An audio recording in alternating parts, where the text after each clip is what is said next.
All right. Is everyone back in here, Aaron? Everyone should be back. All right. I think it'd be great if you if you're not speaking, if you could mute so we just don't have any echoing. So Aaron, maybe if you could mute everyone too, if they're not.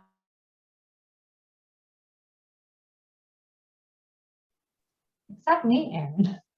We have a great attendance. We have 47 people here today.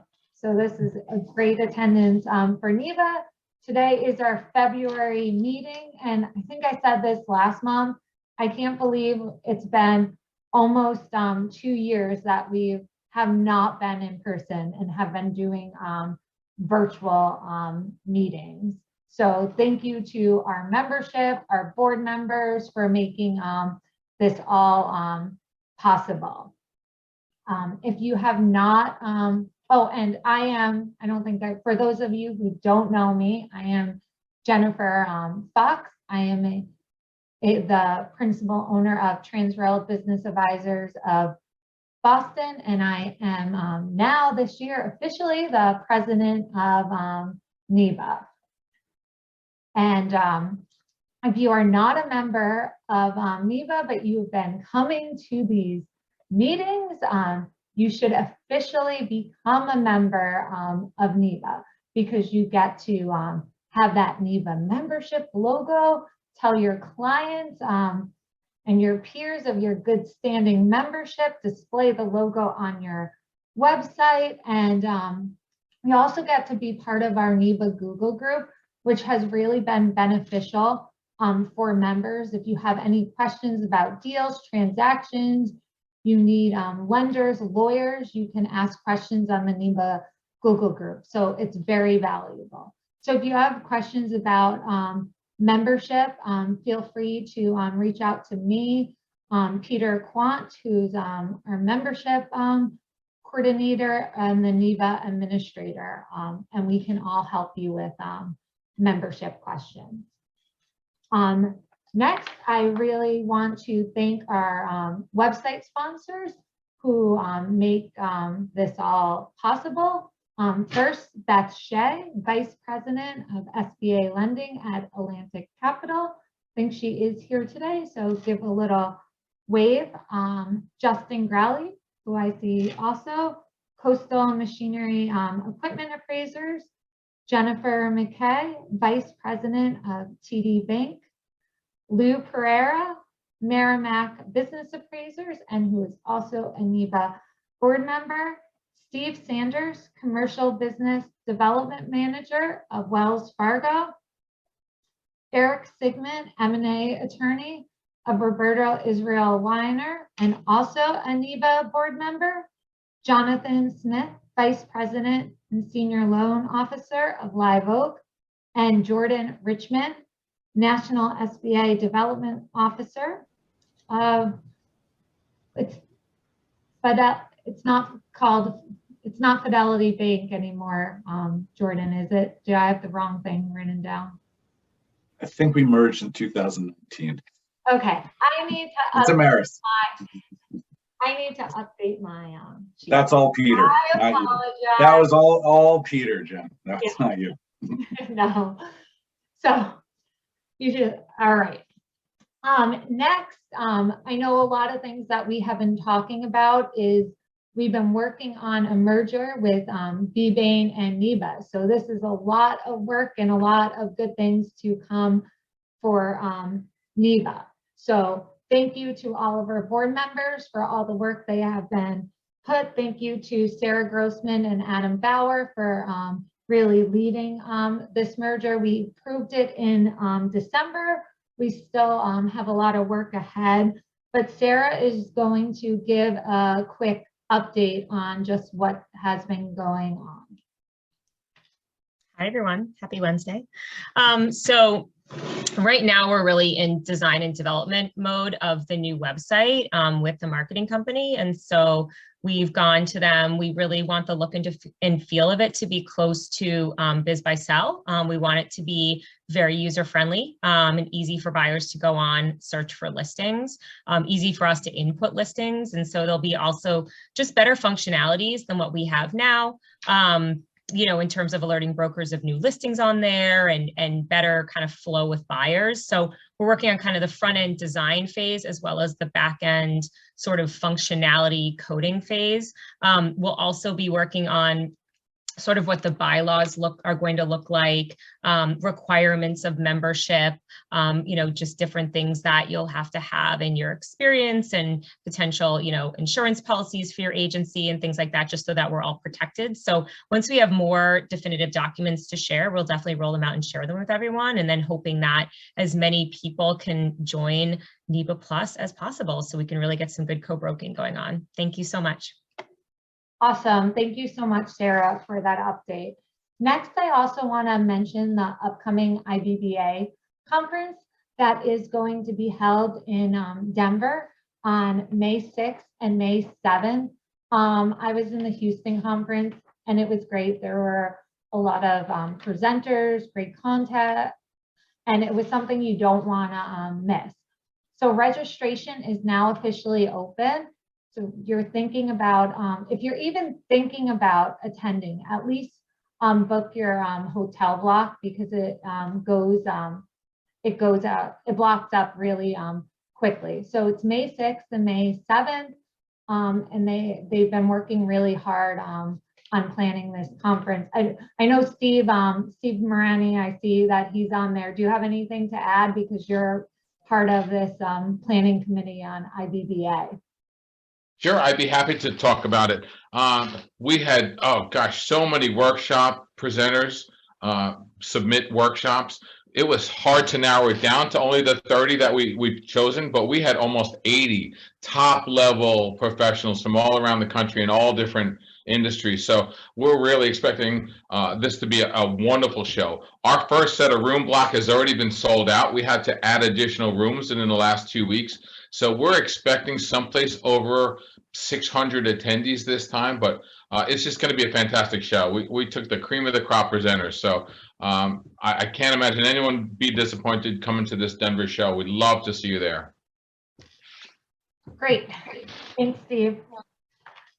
Next, our meetings have been typically the second Wednesday of the month or the third Wednesday of the month, and it really depends on the presenter's availability. So just keep an eye out on our emails that go out with our schedules.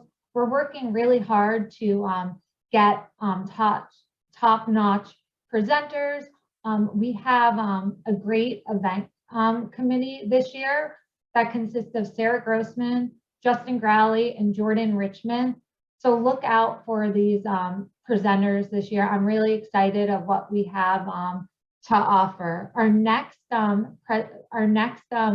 presentation NEBBA meeting is going to be on March 16th, and it's going to be a private equity panel, which is going to discuss topics related to the sale of privately held companies. So it's going to be a really great meeting. So look out at your emails for that, and we have more to come, and we're working on with our board about having coming back into in-person meetings. We're hoping to have that in May.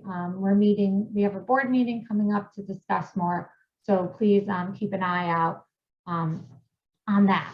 And today we are very lucky to have Susan Ganz with us today for a presentation. I was so lucky to meet Susan a couple months ago at I'm part of a networking group that I am involved with. She has done tons of presentations throughout other groups similar to ours. Susan is a business strategist and an outsourced chief of staff at Ganz Strategic Solutions. She works with CEO executives and their teams of their organization's growth and change initiatives. Susan supports the C-suite in staging their businesses to grow through acquisition and to exit successfully. She is a creative problem solver who leverages her broader corporate experience for major companies. Susan has been quoted in several well-known publications such as the New York Times, Forbes, and the Wall Street Journal for her leadership expertise. She holds a BS in clinical psychology from Tufts and has her MBA in finance and strategic management from the Wharton School. Susan also holds the Certified Family Business Specialist designation from the American College. And today she's here with us at NEBBA to present on how to prepare our clients to be emotionally and culturally ready for a transaction. So without any further ado, here is Susan. Thank you so much, Jennifer, for this warm welcome, and thank you to you all for taking time out of your day to participate in today's presentation. And I also want to do a special shout out to a couple of friends who are also in the audience today. So for my husband, the lawyer, I'm just saying that the images in my presentation have been attributed. So I have that on tape. Let me go ahead and share my presentation. Feel free to ask questions throughout. I have plenty of time allocated for questions as well. So let's go to the slideshow.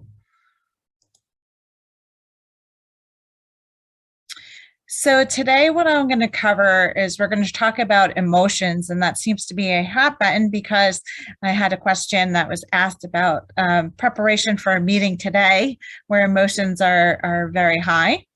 I'm going to talk about some examples illustrating emotional and cultural readiness from client situations as well as when I was a corporate employee.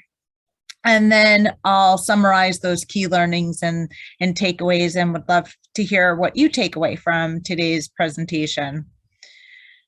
So we could do a whole workshop on emotional intelligence, but we're not. We're just going to be introduced to the idea that emotions are data, and that to be aware of your own emotions, and that's the self-awareness part. And the self-management part's about controlling your emotions. So once you take care of self, then you could be aware of others, and that's focusing on, well, what's the temperature in the room of that organization or those sellers or those buyers, understanding the power dynamics. And then relationship management. How do you serve others? How do you be a catalyst for change in the transactions and show up as a leader? And these are defined by the Hay Group. So emotions run the gamut in the M&A process, right? On one end, you'll have more of the happy, excited, surprised, end of it, and then you'll have people who are angry, afraid, disgusted, sad. So it's important to know not only what the buyer and seller are feeling about what's going on, but also what your employees might go through, because some know about what's happening and some don't. So it's really important to take that inventory. And just know some things about human nature, and that our brains have been wired to keep us safe and small. So when you talk about any sort of change and merger and acquisition, even if it's, merger that's friendly or a sale that's friendly, there's still a change happening.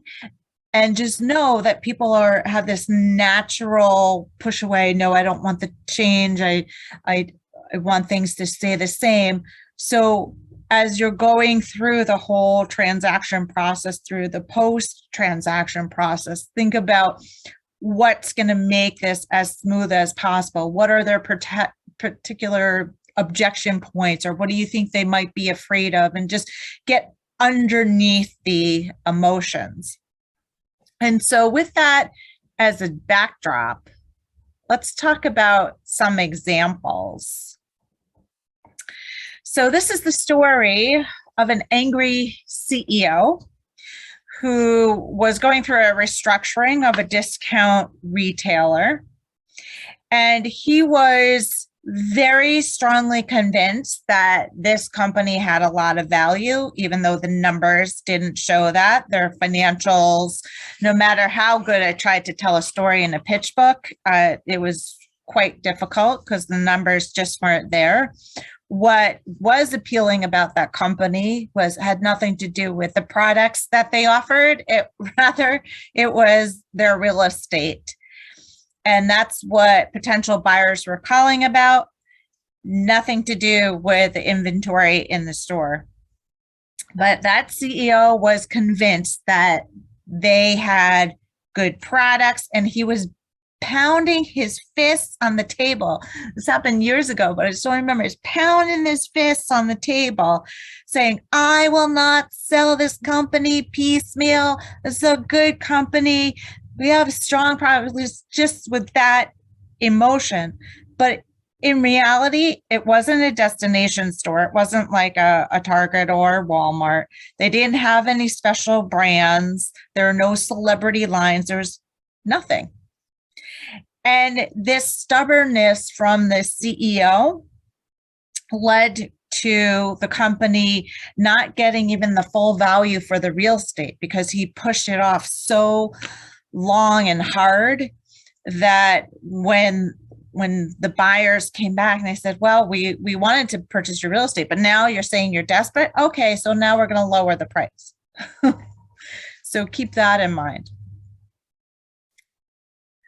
Let's talk about owners. This is particularly relevant to somebody who asked me about a husband and wife. This wasn't a husband and wife. This was two owners who, one was happy about the impending transaction of selling the company and so excited about moving on to the next step. The other owner and partner was more hesitant about it because he was afraid. And underneath it all was that he didn't figure out what he was going to do next. He had been working in the logistics industry for several years. That's all he knew. And it was like his baby. He grew this company, and now they were going through the sale. And I don't think that conversation was fully played out or resolved. And the way that this played out was that when we had to go to that particular owner, I'll call him Dan to protect the innocent, he would delay giving us the information. And and when I would point out, like, I don't think that Dan really wants to sell this company. I think there needs to be some conversation to be had. He'll get over it. He'll go over it. And so what happened is this transaction took over a year to come to fruition. And again, that cost money and it cost time.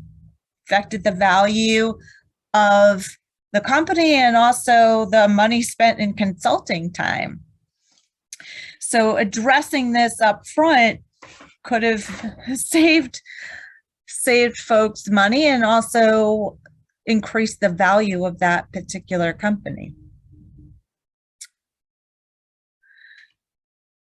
So now on to a story of a client that I'm currently working with, which I will say it's a discovery story in terms of really knowing himself.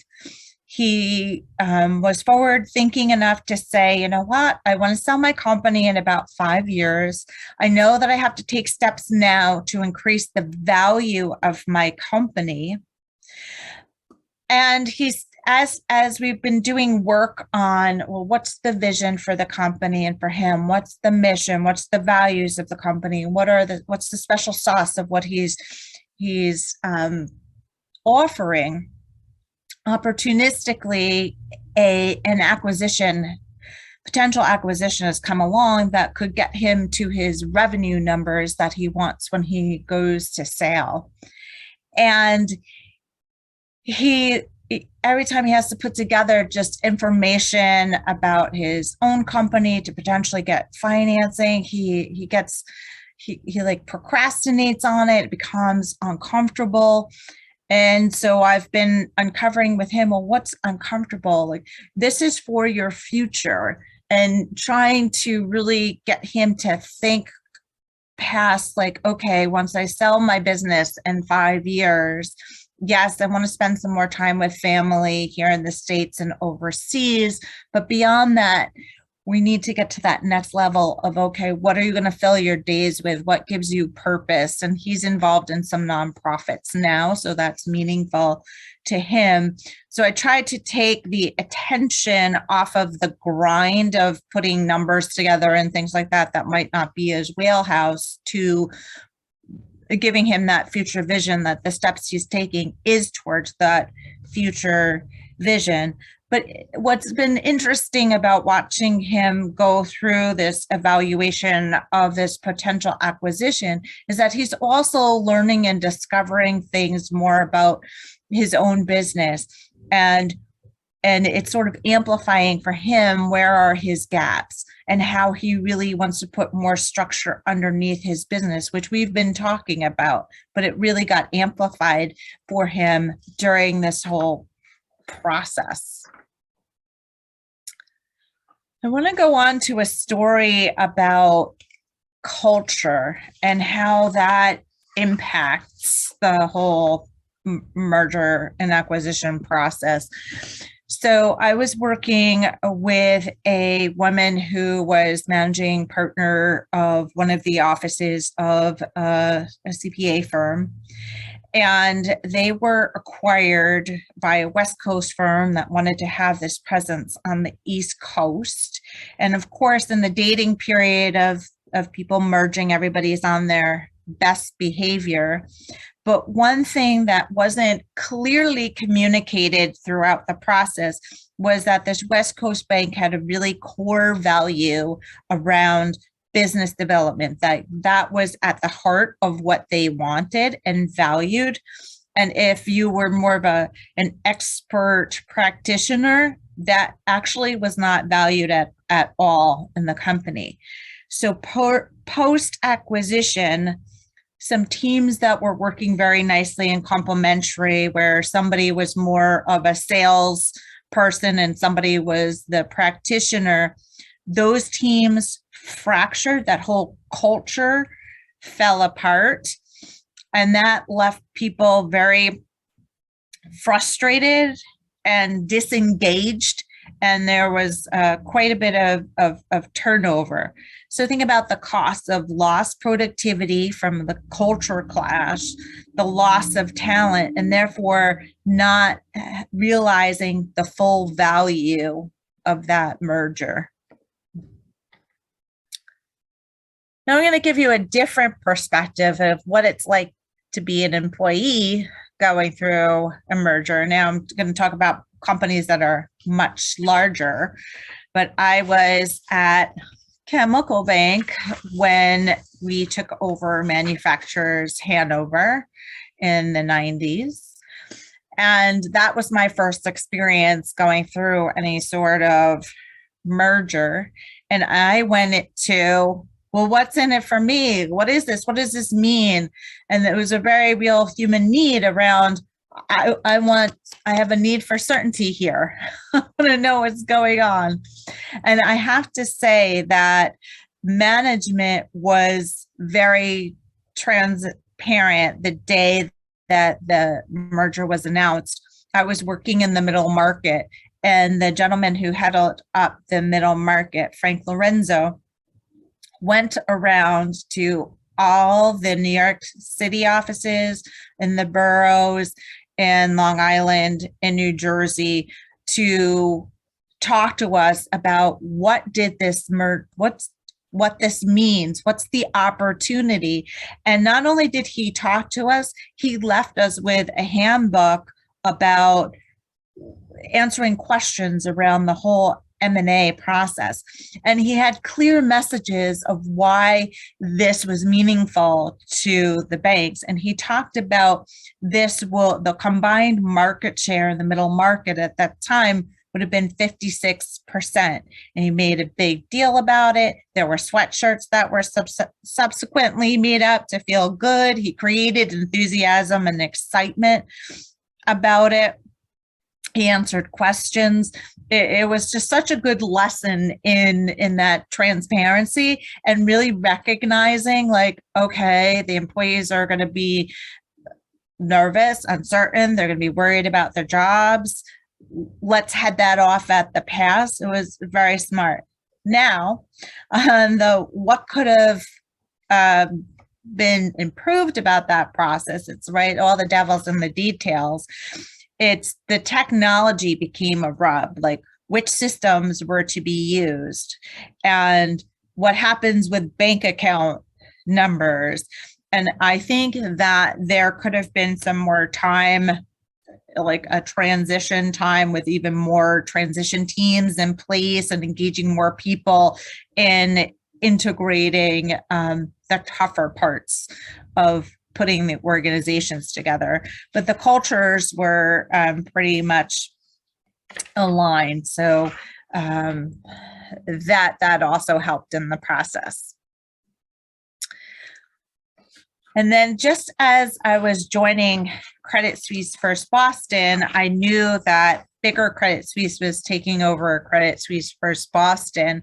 And to prepare us for this impending merger, there were a number of transition teams, and there were these educational series. They had a cultural specialist come in and talk to us, a cultural specialist that knew the Swiss culture and obviously the American culture. And she had, thank goodness, warned us, if you will, about the analytical pieces of the Swiss culture, because CSFB was more entrepreneurial and innovative. And on the other hand, the Swiss take their time and they analyze and they analyze and they analyze and they analyze. And she warned us, you might get frustrated by that. And so had she not given that warning, I would have just been frustrated instead of saying, oh, that has nothing to do with me. It's just, that's their approach. That's the way they do business. So that was super helpful. And again, there was so much planning and forethought that went in that I don't think that, sometimes when there's a lot of focus on the numbers and it looks good on paper, that there are these other underlying issues, very human issues, don't get enough attention. So my goal today is just to raise that in your consciousness. So what have I taken away is that planning is so key to this whole process, and not only on the business side, but also personally, because that's often one of the areas that stalls what's going on, is like something's going on personally for the buyer or the seller. And I encourage you to have talks with the buyer to say, hey, what does success look like when you do this particular transaction? What is it really going to mean? What is that metric, the soft metrics and the hard metrics? And for the seller, determine what personally, again, what's next for that person on their personal life and professionally. And it's so crucial for leadership going through this process to be visible and to have a communication stream that's consistent and it's clear and that it expresses the values of the organizations, and to manage expectations. Look, not everything is going to be rosy. Just be clear. Hey, join me on this roller coaster ride. We're going to have ups, we're going to have downs. The reason why we're doing this transaction is XYZ, and here's how you benefit from it, and here's how the company benefits from it. And to me, it's about understanding and aligning the people, the processes, and the technology. Again, that doesn't happen overnight. It's a journey, but it all gets related back to the values and goals. And when things get tough, you take the emotion out of it by putting the emphasis on what are the goals that we're trying to achieve together? What's the mission that we're trying to achieve together, and what needs to be worked out? And just recognize that I think half the problem sometimes is not even calling out that there are these issues going on. Just have real conversations about it. And then, oops.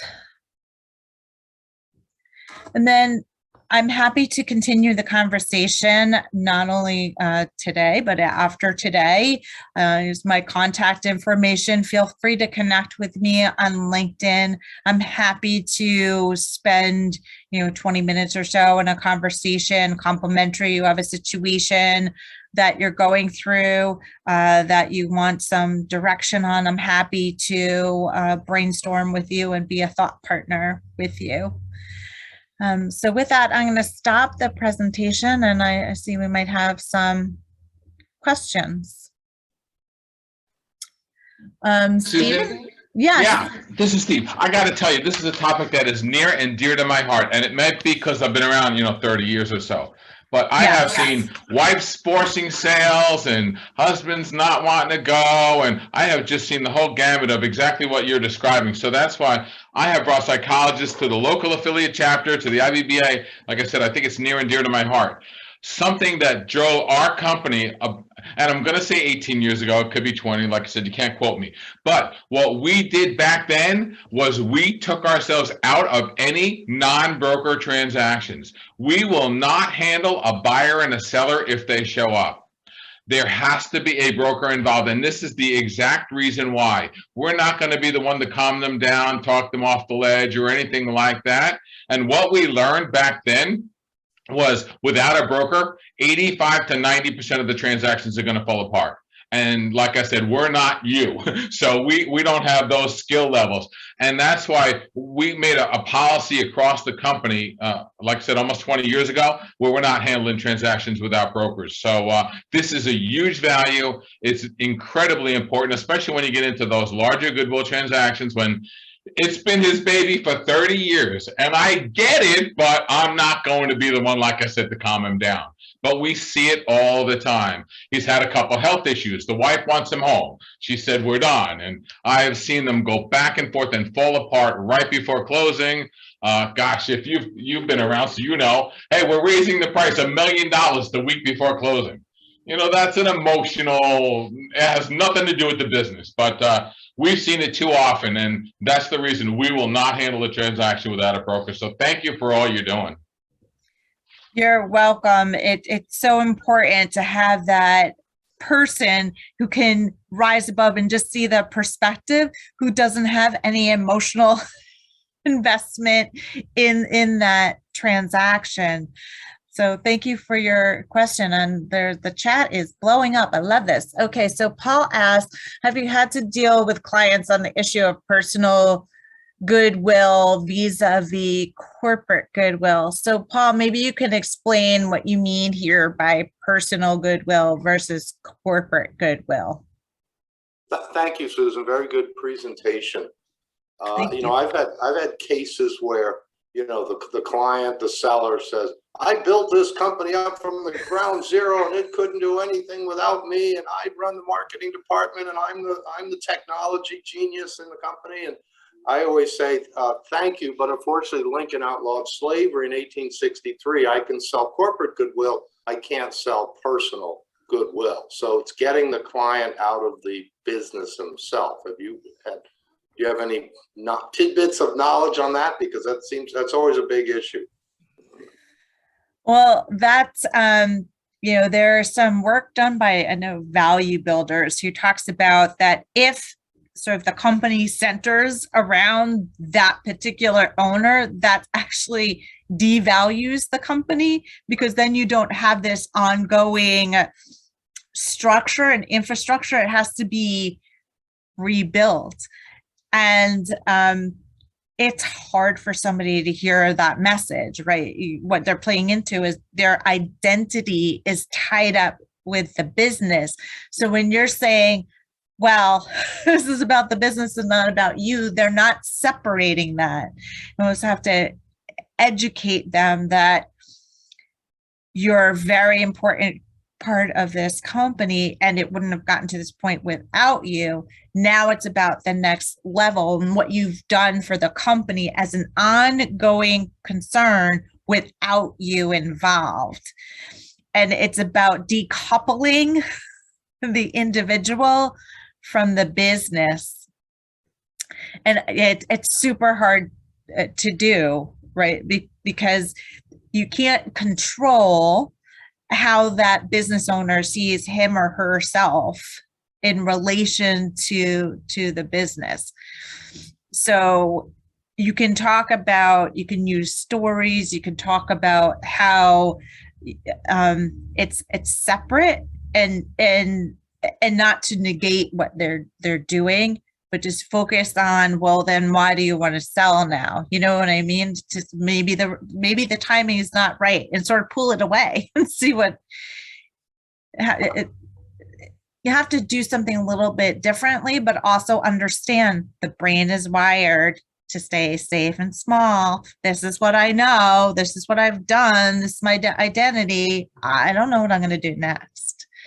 So spending time up front, even before you get to numbers and any of that, is that's as much as you can before you get to that point where they're just too wedded to their identity is just too much tied up into it that you don't know if the transaction will happen. A lot of times I ask them, how long can they go on vacation? And if it's, this company falls apart by Friday without me, or I can go away for 3 months and everything runs smoothly, that tells me how involved they are. You're not ready to sell if this company's going to fall apart without you. Correct. We get the systems in place and, get the staffing in place to replace you.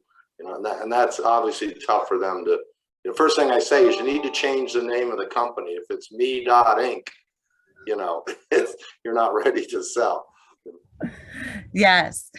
At what point should I be introduced to a seller? Oh, great point.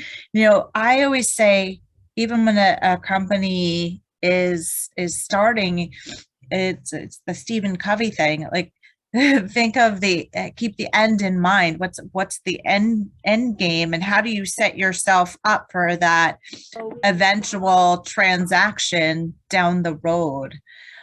So that's a good question, Steve. Okay. And Aaron's asking, Oh, I think that was to Steve. Patty asked, Steve. Yeah, Patty asked, how do you prevent employee turnover? So that comes into knowing the culture of each companies, and also to understand what tone and culture you want to have post-transaction, and getting very clear on that before the transaction closes, and start to bring in people into the fold that you can trust, and as early as possible put together transaction teams and involve people in the process.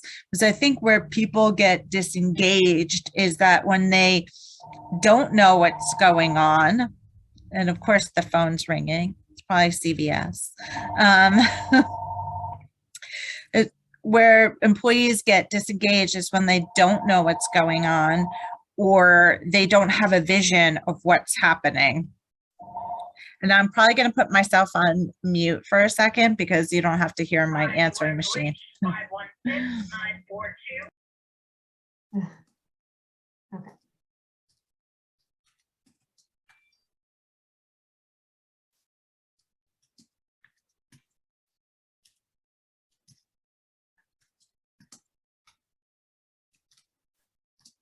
Okay, sorry about that. So thanks for the question, Patty. Yeah, I just want to say something. Yeah. I'm a veteran and I'm still alive of 3 mega mergers with banks that are still alive and doing well. And in one of the, well, I'll tell you because it's history already, Chase and Citi. And they brought me over to Citi to a certain department because a year and a half later, they hadn't dealt with merging 2 like businesses. And I had to put it together. I know it was mentioned about good communication. There I was at Citi, standing up in the cafeteria while people are eating. That wasn't a great facility, by the way, and explaining what was happening to the regular troops and also determining compensation when 2 like sections are integrating. And it was a great learning experience, but still it's not fun usually. And you explained it really well, Susan. If I'm involved in another big merger, I'll go to you first. Thank you. So thank you. What other questions do people have? Susan, I have a question. Sure. During the whole transaction, we are their therapist, for the seller. That's one of our roles. We do act like their therapist. We kind of have to calm down the seller and so forth. But during a transaction, there definitely happens to be if they're going on for a while, deal fatigue is something that happens a lot. I'm dealing with one now that it's a large transaction and the seller is really another request from this huge CPA firm, he's how many more do I have to do? I'm getting into my big busy season. Why should I sell now? So do you have any advice on how to deal with deal fatigue? Yes. One of the things that I suggest is managing the expectations up front in a transaction, because a lot of the times people have not gone through a transaction on any side of the table, and sometimes they just don't know, and they're you see it, right? That really, they want more information. I have to give this to the bank. Can't somebody else take care of it? Can't you just do it for me? You keep repeating this is the process, but they still yes, how much more. and you call it and say, I get you. Yeah. This is a pain, and just call a spade a spade. This is a pain. It's very painful. And this is the reward. Remember, this is why we're doing this. That's why it's also important to remind them of what's the bigger vision, because sometimes you lose sight of that when you're down in the weeds and all the paperwork, and you just want to be get this off my desk. I can't stand it anymore. And say, I need you to hang in because this is your goal. I am supporting you in meeting your goal to do X, Y, Z, and just get them into that picture. And if there's some sort of visual you can put in front of them, remember this is what you want. Yeah. Susan, this is such an important area you're talking about, and you're doing such a wonderful job of talking about it, because the people part of it is sometimes 30% of assessing the business. So I was wondering how you measure the culture in terms of whether it's engagement or other kinds of things, leadership things and involvement, but also how do you then share that with the owner or owners, and how do you assess the acquiring company in terms of those same metrics? Do you have a measuring way to say it's a good fit, or here's where there is alignment, and here's where there are going to be problems? Here's what you might do now before the transaction. Here's what you're going to have to attend to after the transaction. And we or somebody is here going to help you with this part of it. You have your broker, you have your financial people, your lawyers, but we also need some kind of business coaching and facilitation. How do you do that measurement? What are your instruments that you use? So if you have them. A few things.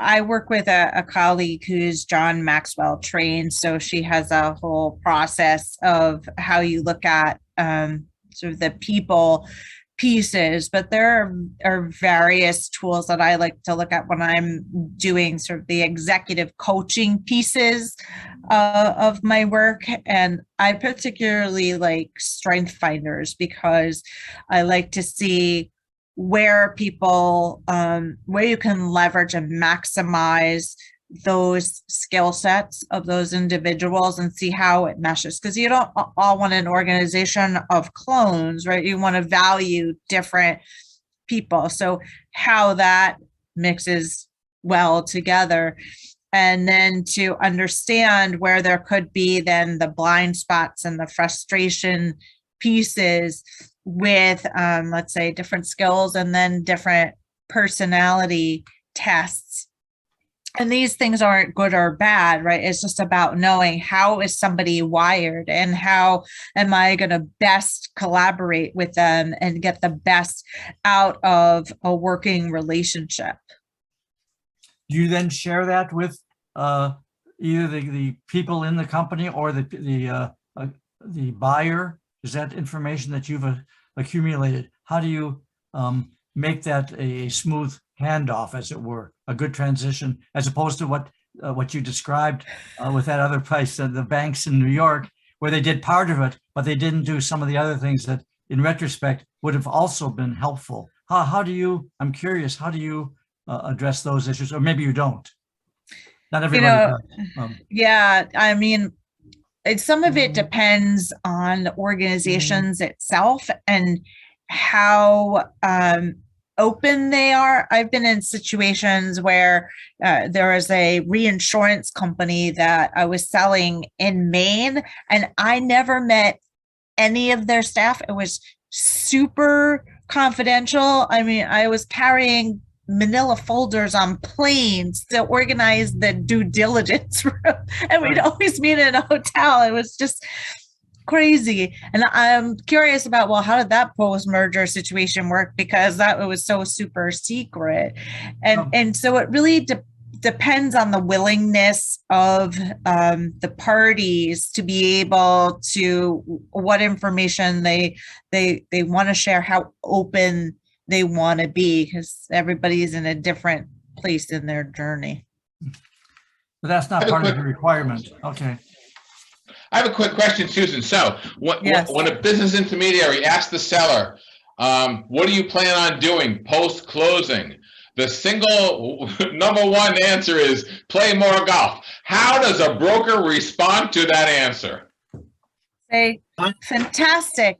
And what else is important to you? Ask more open-ended questions is what I suggest, and try to ask them up front, like, what's motivating you to sell? What's important about this? Tell me about your business. How have you grown your business? Why now? Like, a lot of questions to prompt them to think it through, because sometimes it could be a competitive thing. Well, my friend just sold their business, so yeah, I think it's about time.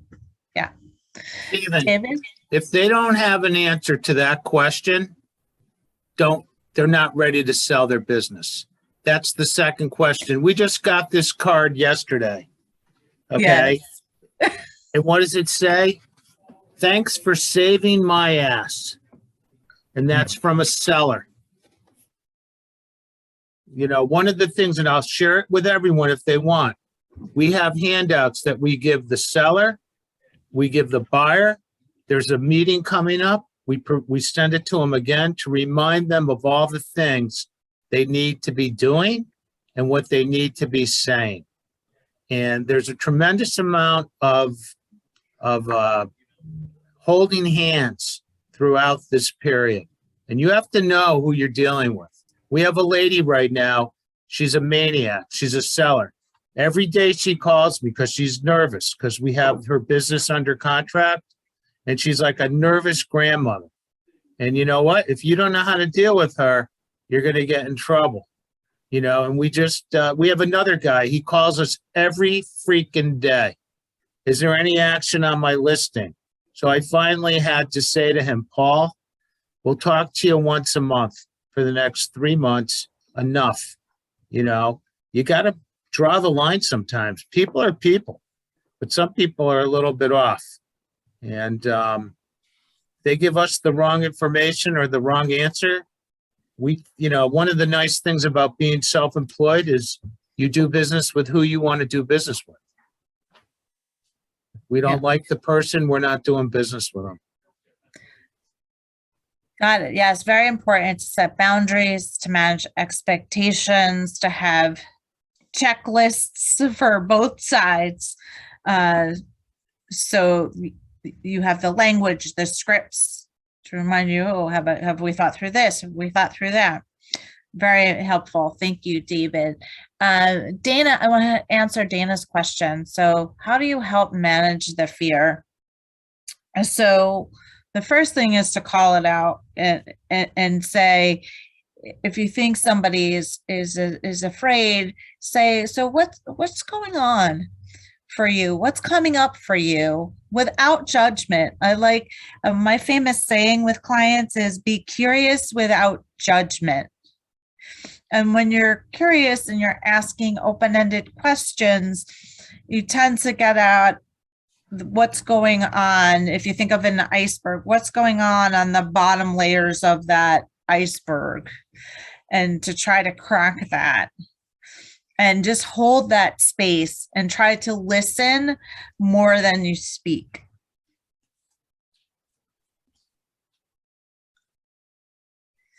What other questions do folks have? Does anyone else have any questions for Susan? Just feel free to ask them. Yeah, I have a question. I'm getting my money's worth. This is my second question. And I'm reliving all the mergers. There was an IPO. Dennis Kozlowski purchased us and he was a crook. And then we got rid of him and all sorts of stories like that. And what I think what Susan talked about really well, and it also, in addition to the fear, is, sometimes there's a selection process. There was a piece of a firm that was being acquired, and I was charged with determining who we bring over from the other company. My company, I knew them like the back of my hand. In fact, I'm thinking it might be a chance to get rid of some people, and keep the good ones. But I had to interview a number of people from the firm we were acquiring, which is much smaller than the financial services firm I was in. So it was almost like a guessing game because I wasn't allowed to see the records. I wasn't allowed to see the evaluation. I just got titles, a few things like that. So I found that as the toughest part because we're going to have to live with the people that we, decide to bring on board. And, if anybody has any thoughts on that, it was like a guessing game, actually. But I did deal with the manager that was coming over. So that was very helpful. Yes, to the extent that you can get information or use the internet or be creative or see who they're connected to on LinkedIn, if you at least have a name that you're able to do some reconnaissance. And then sometimes you see if you can negotiate, all right, we'll take these people over and then we'll reset, right, what the expectations are. And if they meet and exceed, sometimes when somebody goes to a different company, or I think of a player goes from one team to another team, sometimes they shine because they're in an environment, in a space, and in leadership that helps them to shine. So I think that's another way. I think that's all true, and that's all very helpful. The other thing that I sometimes do is I call in what I call illuminators, people who are stakeholders, but not necessarily on the organization's table of organization. And so the spouses or some of the kids or next generation people or some key managers. And I conduct an interview and say, tell me what's good about this company. What do you think some of the challenges are? I'm involved in consulting to the company, whether that's the seller or the buyer, to get some kind of sense of where they might have some flexibility, and a new environment might be good, and where it might be really problematic, that they may be very fixed in their position and then not have a good fit. But then I deal with family businesses where you have a lot of this in closely held partnerships, so that these pillow partners or these other people who are significant, I want to see them because they give me helpful information about the situation. I imagine you don't do that. You don't go that far afield. Do you? Not in a matter of course, but of course, if I'm working in a family business situation, it's more natural to have that kind of conversation. But if it's not a family business, then it gets a little bit more tricky to say, hey, how do your spouses feel about it? I could ask it. And then if there's some hesitance, like I don't know how to talk to my significant other about it, then it's a door for me to say, hey, I'm happy to have that conversation with you all, with one-on-one. You know, I've had situations where two partners in business didn't necessarily have the best relationship, and they were thinking about a potential merger. And I had like one reach out to me individually to say, hey, I'm concerned about X, Y, and Z. And I worked with that partner to get out, okay, what is gnawing at you, because we can't change the other person's behavior. We can only be accountable for our own actions and behavior. So I coached that partner in that manner. So it really, you know, it's not one size fits all. This is not one size fits all. And that's what makes M&A exciting and challenging, because each situation is unique and you have to read the temperature. That's why we started this conversation about emotional intelligence, because you really need to understand what's going on with that other person and in the situation in the organization. What's the temperature feeling like?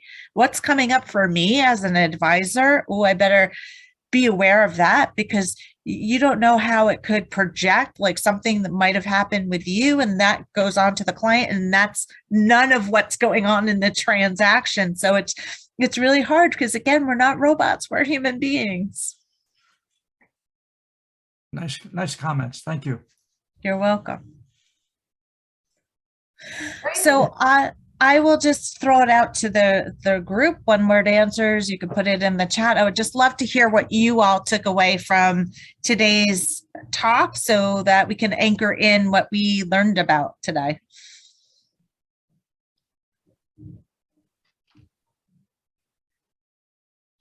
I thought it was excellent. Like I said, this is near and dear to my heart, and I think any information surrounding the emotion of a sale is important for brokers to learn and understand, especially as you get into, like I said, those people that have been in the industry for 30 years and that's been their baby. They started it, and oh my gosh. But no, excellent. Thank you. You're Agreed. welcome. Excellent. Yes, excellent. Thank you. You're welcome, David. So what I'm hearing is really understanding that how the emotions play out, and that this could be somebody's baby that they're giving up to the next parent, and being very mindful of that. Mm-hmm. Other thoughts before we turn it back to Jen to sign off? Okay.